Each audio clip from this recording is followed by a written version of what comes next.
бэлэн боллоо. Өнөөдрийн хичээлийн сэдвээрээ бид бусдын хаарц, царай, үг, үйлдэлийг ажиглах, ярилцах, бусдаас асууж лавлах.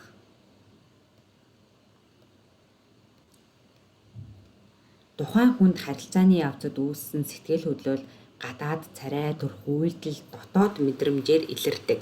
Энтийн хариу үйлдэлүүд нь янз бүрээр илэрдэг бөгөөд тухайн хүнтэй яриа өрнүүлэхийн өмнө царайны хувирал, үг сонголт, асуултанд хариулж буй байдал мөн биеийн хөдөлгөөнөөр үзүүлж буй үйлдэлийг сайтар ажиглах нь харилцаанд эрг уур амьсгал бүрдүүлдэг.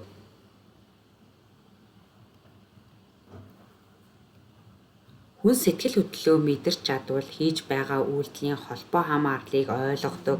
Сэтгэл хөдлөл түүнд үзүүлж буй хариу үйлдэл нь хүний зан үйлдээ шууд холбогддог. Хүний үзүүлж буй хариу үйлдэлийг бие махбодын сэтгцийн гэж ангилдаг байна. Бусдад зөв асуулт тавьж сурахад нөлөөлөх хүчин зүйл. Хувийн зохион байгуулалтын хувьд өөртөө итгэх, өөрийгөө ойлгуулах, сэтгэл хөдлөлөө хянах, зохицуулж сурах, сайн шийдвэр гаргах, хэрэгжүүлэх, хамгаалах, асуултаа зөв өнцгөөс тавих, хүлээсэн хариултаа авсан эсгээ хянах, харин бусдтай харилцах үүднээс бусдтай холбоо тогтоох, тухайн хүнээ онцлох, ойлголцохыг эрхэмлэх, өөрийн үзэл баримтлалын талаар санал солилцох, үл ойлголцол үүсгэхээс сэргийлэх зэрэг багтдаг байна. Бусдын үг болон үйлдэлээр илэрх харилцааны 3 шинжийг нэмж бичээрэй.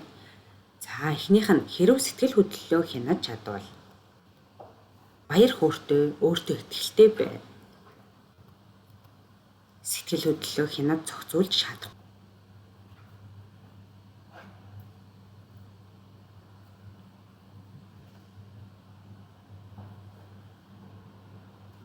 Дараах сэтгэлээс үүдэн гарах шинж тэмдэг нь хаарц, царай, үг, үйлдэлээр хэрхэн илэрлэх талаар өөрийн бодлоо дүгнэн бичээрэй.